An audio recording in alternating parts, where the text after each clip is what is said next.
Welcome to the Putback presented by 888 Sport. Bet $20 on any NBA playoff game and get $88 in free bets using the promo code SNY88. I'm Ian Begley here with Chris Williamson.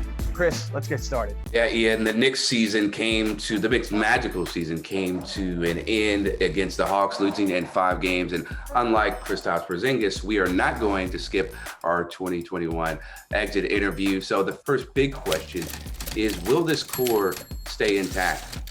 All right, but before I answer that, Chris, I want to say I like that Kristaps skipped that exit meeting a few years ago. I was in support of that move, not that he needed my support. But anyway, the answer is yes. They can keep that core intact if they want to, because you're talking about, the Alec Burkses and the Reggie Bullocks and the Nerlens Noels, the Taj Gibsons, Derrick Rose.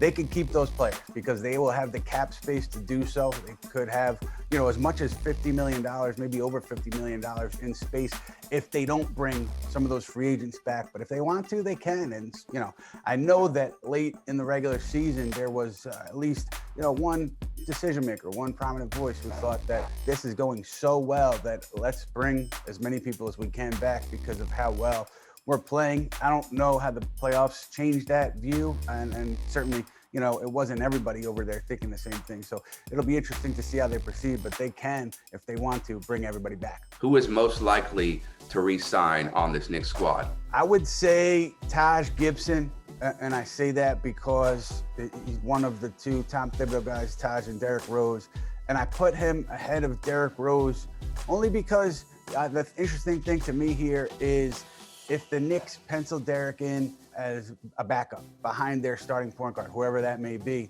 does another team come out and offer Derrick more years, more money, the opportunity to start? Does that sway the decision-making at all on Derrick's side? So that's the only reason I put Taj ahead of Derrick, but I would put both of those guys at the top of that list. Will we see Julius Randle and Mitchell Robinson both get an extension? Well, Julius, I think, will get offered an extension this offseason. Mitchell Robinson, I would be a little bit surprised just, based on logic that they offered him an extension because he's been hurt. They had wanted to see Mitchell Robinson as a starter more closely before he got that second injury that sidelined him for the rest of the year. So they were looking to that period late in the regular season as an opportunity to analyze him as a starter. They didn't get that opportunity. So I would be surprised if they offered him an extension. I think the most likely path would be pick up that team option, and then Mitchell Robinson enters next summer as an unrestricted free agent. But with Julius Randle, I think it behooves the Knicks to offer him that max extension because it would tack on, I think, 4 years, $100 million or so onto his current deal. And to me, the way he played in the regular season, that would be a team-friendly deal or a deal that both sides could feel good about. The one thing about Randle to me is I know everybody's down on him because of what you saw in the playoffs, and I get it. He didn't shoot well. He didn't play well. He'll be the first one to tell you that. But there's a reason why I still feel that this is not kind of the end-all, be-all for Julius Randle, that you don't close the book on Julius Randle after this playoffs. Because last year, his first year in New York, he didn't play well. He was bad. He knew he struggled. The Knicks struggled, and he took a lot of criticism for his struggles. And then instead of wilting, he worked in the offseason. He addressed parts of his game that really helped him flourish this past year. And so he dealt with adversity, he addressed issues, he came back and had success. First postseason, struggles. Why can't he then work on things, address things, and come back a better postseason player next time around? Big question number 2 is, where do the Knicks go now? And Ian, we've been talking about it for years upon years, and pretty much every episode of this show. Who are the point guard targets? What are they going to do at point guard to upgrade that position? Right. So if they don't bring Elfrid Payton back, or if they don't, re-sign Frank Ntilikina, I don't even think he would be a point guard if they brought him back. Then they're looking into free agency. They're looking at the trade market, and they're going to have a lot of money to spend. So, we talked earlier in the season about how Dennis Schroeder was a name that had come up internally earlier in the season. Later in the season, we reported Kyle Lowry is another name that came up internally.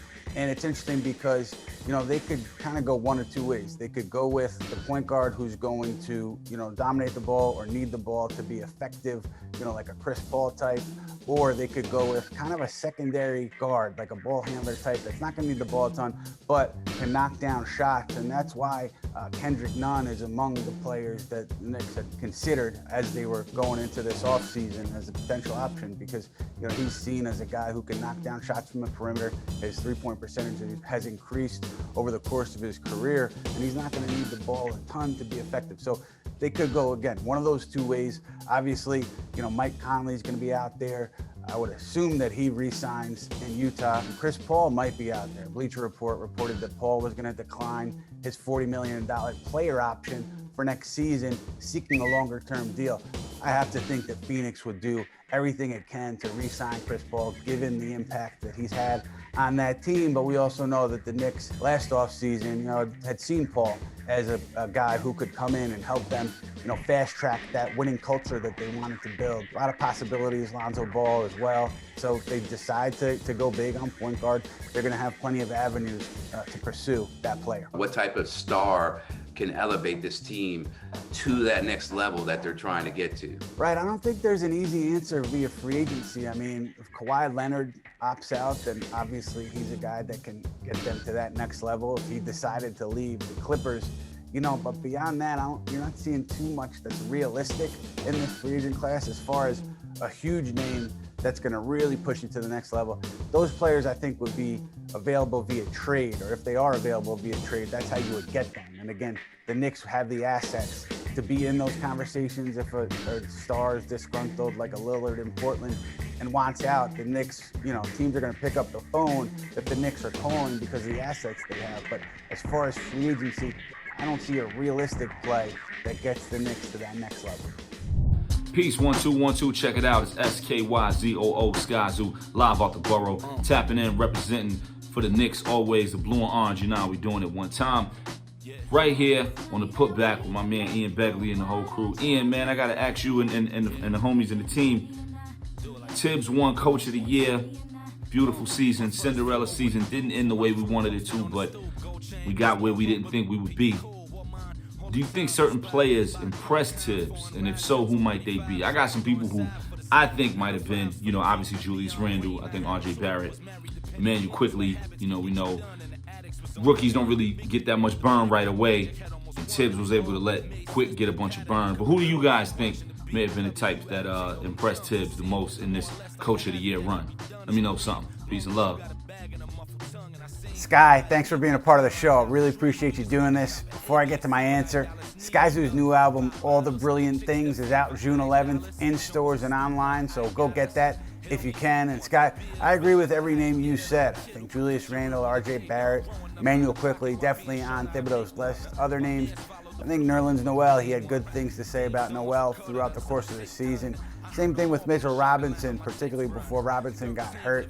Thibodeau and the coaches really liked the way he was playing. The veterans, Alec Burks, Reggie Bullock, certainly like those guys a lot. And the name that I wonder about is Frank Ntilikina, because I know at one point, as late as midway through the season, I had heard that Thibodeau felt that there was a player there with Ntilikina, that in the right circumstances, he could really thrive. Now, I don't know where his opinion is on Ntilikina today. Obviously, he didn't play Ntilikina much in that Hawks playoff series, so I'm not sure where he stands now, but certainly it's an interesting time for Ntilikina and the Knicks because Ntilikina is coming up on restricted free agency this summer.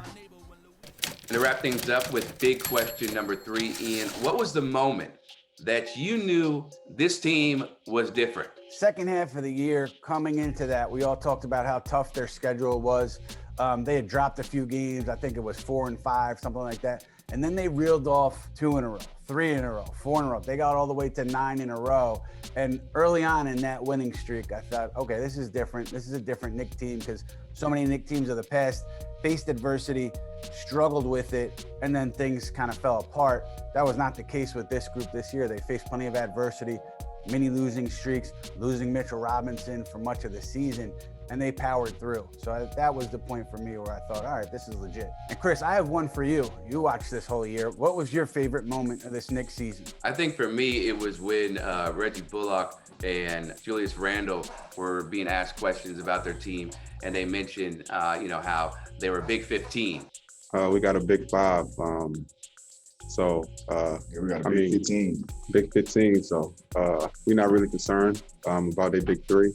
And I just love that confidence and how they believed in their whole roster, from top on down to the bottom. That just showed, how tight they were as a unit, and also the belief that, nobody's going to stop us.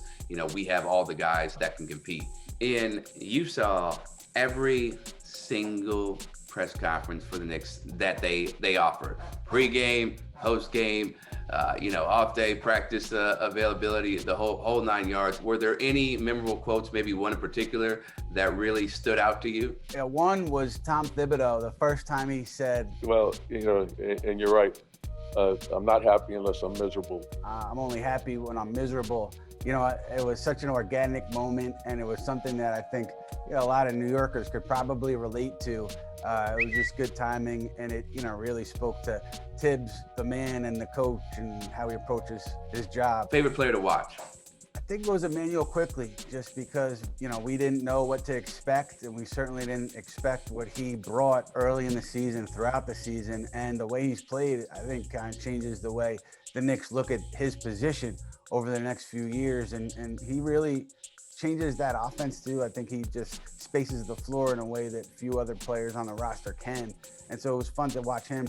Really fun to watch RJ Barrett take a leap in year 2 as well, because so many questions about his shooting in particular. He answered all those questions throughout the regular season, and he really had a strong second year in the NBA. For Chris Williamson, I'm Ian Begley. That's it for this episode of the Putback, presented by 888 Sport. We'll see you next week, everybody. How would you grade the Knicks' overall 2021 season? That's the subject of this week's SNY Fan Choice, presented by 888 Sport. Bet $20 on any NBA playoff game and get $88 in free bets with promo code SNY88.